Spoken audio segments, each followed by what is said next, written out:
Hey there! Today we are going to go over 3 myths about solopreneurship that you probably believe, what this looks like, and how to escape those problem areas. My name is Sagan Morrow. I'm an anti-hustle productivity strategist and internationally board-certified success and life coach who specializes in working with solopreneurs. Be sure to grab my free training, Anti-Hustle Secrets to Solopreneur Success, at saganmorrow.com/training. I'll post the link below. Now, let's get into today's video and unpack the 3 myths about solopreneurship that you probably believe. As an anti-hustle productivity strategist and success coach who does work with solopreneurs, I see so many solopreneurs who are making these wrong assumptions about solopreneurship. And the thing is, I totally get why you would believe some of these myths, because they're very widespread and at first glance, they appear to be true. That's why today I want to clear up some of these biggest myths and misunderstandings that people unfortunately believe when it comes to solopreneurship. Now, one of the big reasons why we need to address these myths is because often people don't even realize that these myths are holding them back from their own success as a solopreneur. So you might be accidentally or purposefully using these myths as an excuse to not take action in your solopreneur business. And that's just leaving you feel really frustrated and burned out. So that is why it is time to dispel these myths once and for all. Let's get into them. Myth number 1 is that solopreneurship requires a lot of sacrifice. Either your business is successful and your personal life falls apart, or else you focus on your personal life, but your business stagnates. This also looks like people saying things like, I need to choose between my personal life and my professional life. I can't do it all. Or prioritizing my business versus my personal life means that I'm always going to be missing out on something. This one hurts, doesn't it? This one can hit pretty close to home.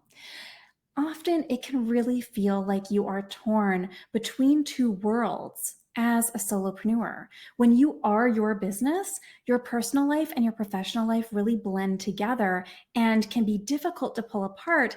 And also at the same time, it can sometimes feel as though you're needing to sacrifice one at the extent of the expense of the other.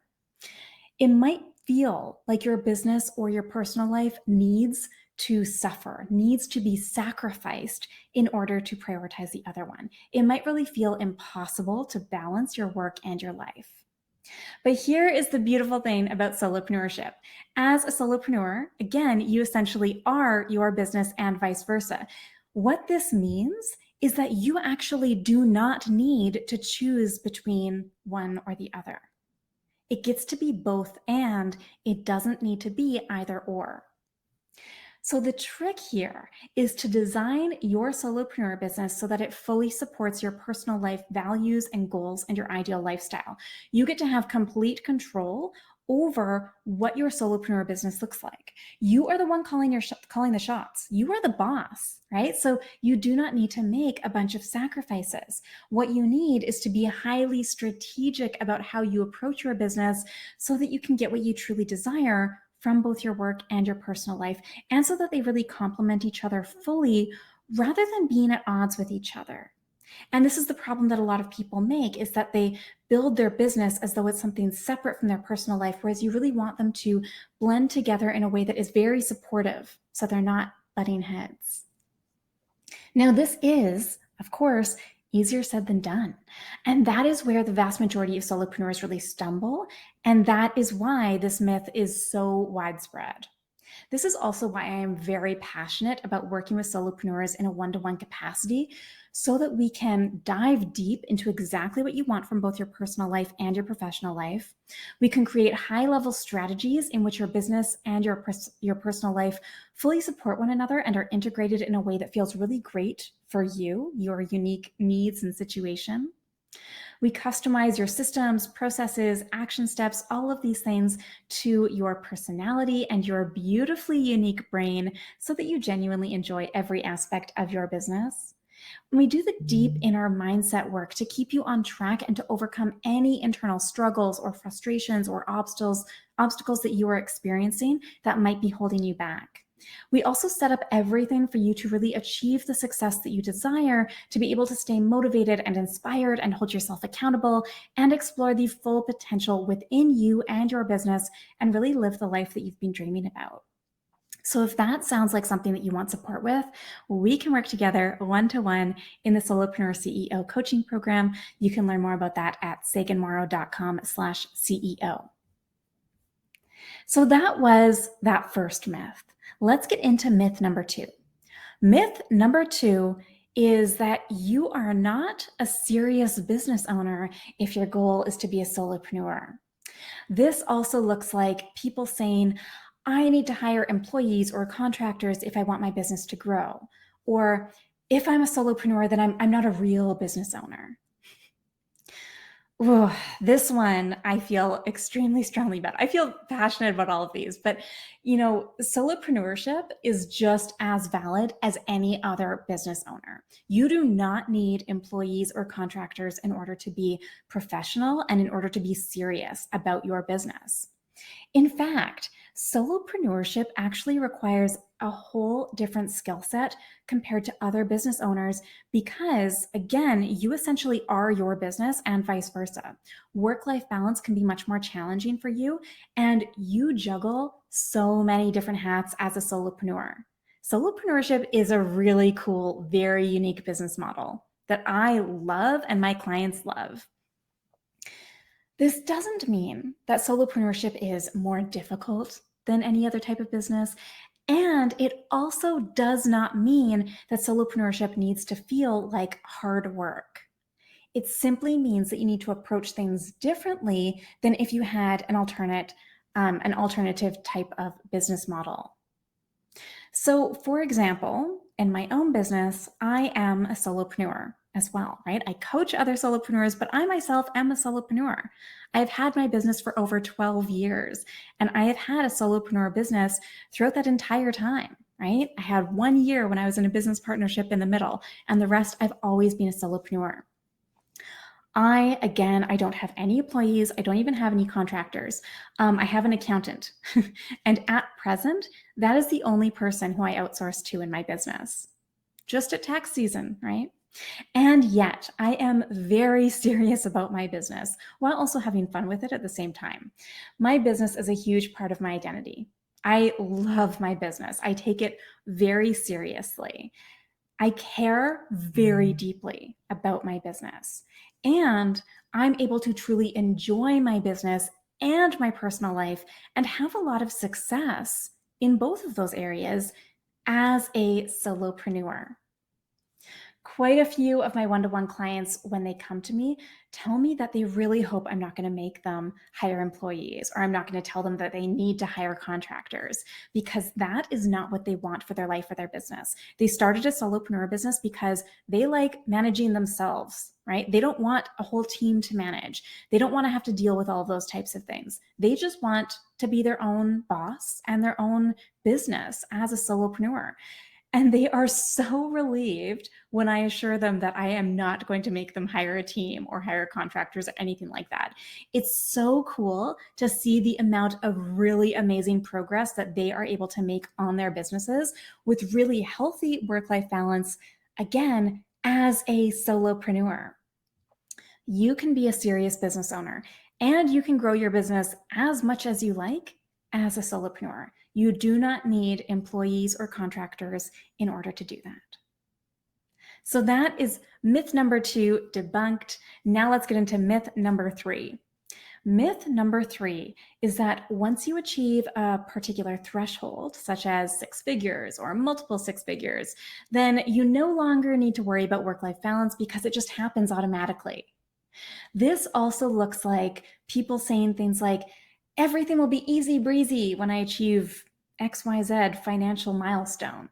Or I don't need to worry about creating a lifestyle business because everything's going to fall into place after XYZ. This myth is a really sneaky one, and I want to caution you about it because I have seen a number of influential, popular online business owners, people who are very financially successful in the online business industry. I have seen them basically burn their businesses to the ground just within the last year or two alone. And every single one of them that I've seen this happen to ended up stating publicly that the reason why they did it, why they tore their business down completely and started over or decided to completely leave the online business world, the reason why they did it is because they were no longer happy in their business, because they felt constricted or constrained by their business, or because they were burned out and exhausted, but unable to escape that cycle of, hustle and grind. I do not want that to happen to you. And the good thing is that, those people that I've seen this happen to, they are now much happier and, they're starting to take a lot better care of themselves. They're having better work-life balance and that kind of thing. But the thing is, they didn't need to have to wait until they got to that boiling point in order to set up those really good foundations, those anti-hustle foundations for their business. And you do not need to wait for your business to hit a particular milestone before you get all these things in place. In fact, the longer that you wait to do that, the longer that you wait to put in really good, sustainable, long-lasting foundations for your business that are rooted in anti-hustle methodologies, the longer that you wait, the more complicated and more challenging it's going to be to start fresh with better foundations in place. You are much better off starting with really good foundations as early as possible and building from there so that you don't get to that state of being unhappy in your business or resenting your business or feeling constricted or constrained or overreaching or getting burnout or any of those types of things. And if you already do have your business set up and you are at that point where you are starting to get burned out and you're thinking to yourself, oh no, now it's too late. Don't worry, it's not too late. And starting now is better than never. So doing this work now, whether you are at the early stages of your business or whether you've had it for 10 plus years, whenever it happens to be, start putting this in place now. I have worked with solopreneurs who have been in business for over a decade. I've also worked with solopreneurs who haven't even started their business and they want to start out on a really good footing. So no matter where you're at, getting these in places now is perfect. All right. Your business frustrations and your productivity problems will not magically fix themselves when you hit a certain milestone when it comes to your income, okay? You really need to address these issues and resolve them yourself at this particular point, or they're going to just escalate and become much bigger frustrations down the line. Now, another variation of myth number 3 is that you need to have a certain number of clients a month or a certain amount of money per month before you can even think about adding in work-life balance or setting up these strong foundations. So this also looks like, once I have XYZ clients or income, then I can start getting these other pieces in place. Or I need to start my business and put in a bunch of hustle before even thinking about work-life balance. So I want to address this because it's kind of the other side of the coin of that first iteration of myth number 3. So in this case, you might be thinking, anti-hustle productivity sounds cool, but I don't have the luxury of doing that because my business isn't big enough right now, or I'm just starting out. So I'll hustle really hard right now. And then once things are underway, then I'll be able to figure the rest of it out. So if that's you, then I really want you to dispel that myth within yourself. Okay. So again, when I'm working with clients, some of them have not even started their business yet. And it makes such a huge difference that they're starting on a really strong footing. So regardless of where you're at, if you are just starting out, or if you have 10 plus years or more in your industry or in business doing this, today is going to be very, very helpful for you. The cool thing about anti-hustle productivity is that it truly enables you to build and grow your business no matter where you're at in your solopreneur journey. It helps you to make serious progress on your goals, whatever they may be, while having fun at the same time and without the burnout or the overwhelm that comes with just hustling way too hard. Anti-hustle productivity also is not necessarily about, kicking back on the beach or taking bubble baths every day, right? Instead, anti-hustle productivity is much more about being highly strategic and fully customized to your unique situation. That is the true magic of it. And that is why you cannot afford to not incorporate it into your business. And I have to tell you that when solopreneurs come to me and they tell me that they believe in these myths or that they're worried about these myths, it breaks my heart, because these myths are stopping you from taking action toward your dreams. So I'm very passionate about dispelling these myths and helping you to see that there is another way, right? So take some time to really think about, are you being held back by one or more of these beliefs? Now that you see that they're just common misunderstandings, I really don't want them to really hold you back, right? I really don't want them to hold you back from your dream of being a successful solopreneur. So I would like to invite you to join me inside the Solopreneur CEO one-on-one coaching program that's all about how to design a solopreneur business that fully supports your personal values, your vision, your goals, your ideal lifestyle, while overcoming those obstacles that are in your path, dealing with internal struggles such as procrastination, burnout, perfectionism, people-pleasing, imposter syndrome, and truly being able to achieve that success that you desire. So there you have it. Now that you know the truth behind those 3 common myths about solopreneurship, you can take action on them. And again, Solopreneur CEO is the best place to do exactly that. So you can learn more and join me, enroll in one-to-one coaching at saganmorrow.com/CEO. If you enjoyed this video, please subscribe to my channel, give this video the thumbs up, and also drop a comment below sharing your favorite takeaway from today's video.